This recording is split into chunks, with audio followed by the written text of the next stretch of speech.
Nosotros adquirimos, por ejemplo, un producto en Argentina y esa carta de cambio, como quiera que se llame, no puede ser en dólares de los Estados Unidos, porque al llegar a un banco, ahí mismo el gobierno de los Estados Unidos la decomisa. Tiene que ser en otras monedas. El año pasado, un importante banco suizo, el banco UBS, Unión de la Banca Suiza, fue multado con $100 millones por el gobierno de Estados Unidos por aceptar una transferencia en dólares de Cuba. Entonces, esas cosas hacen que sea un riesgo definitivamente y que a Cuba le cueste mucho y que Cuba tenga que ser muy disciplinada a la hora de establecer su comercio, cómo va a ser ese comercio. Por tanto, tenemos continuamente que coger nuestros dólares y cambiarlos a otras monedas. Y todos los años perdemos 50, 60 millones de dólares por cambio, por tasas de cambio. Ninguna compañía puede exportarle a Cuba un producto o un equipo si ese producto que esa compañía canadiense, francesa, alemana, japonesa, argentina, tiene más de un 10% de componentes norteamericanos. Cuba no puede comprar el avión Boeing, por ejemplo. ¿Por qué? Porque es norteamericano. Pero tampoco puede comprar el Airbus, porque el avión Airbus, aunque es europeo, la parte electrónica, la aviónica, es norteamericana.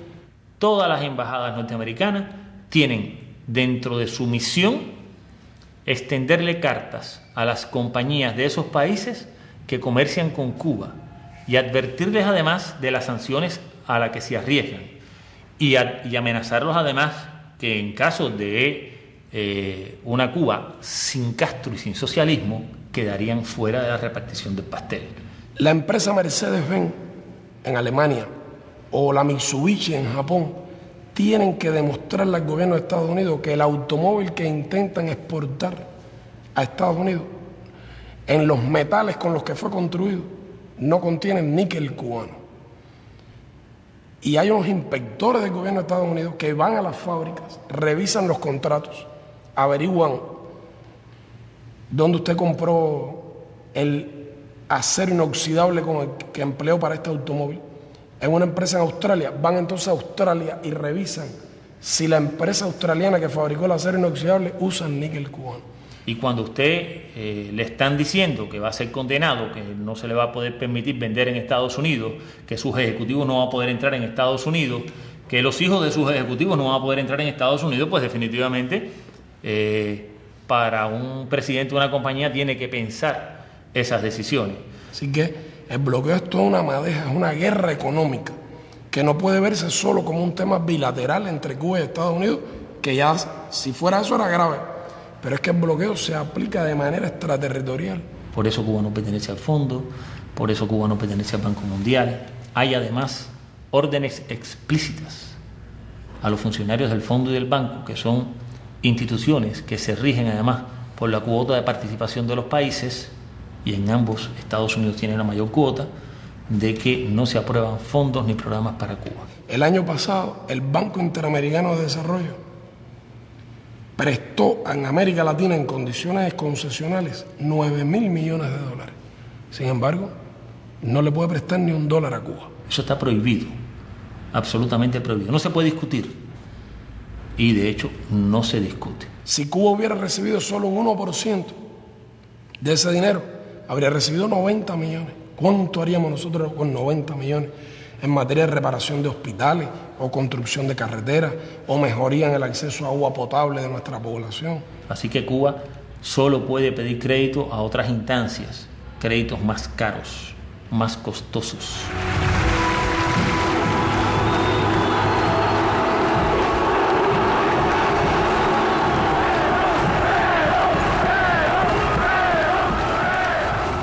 El bloqueo había sido roto por primera vez por la Argentina de Perón.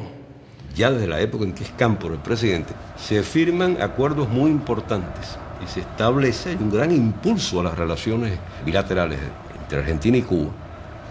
El presidente Perón dio unos créditos a Cuba para comprar en la Argentina en el año 73 y Cuba fue a intentar comprar en la Argentina a filiales de empresas norteamericanas como la Ford, la Chevrolet, la General Motors y otras.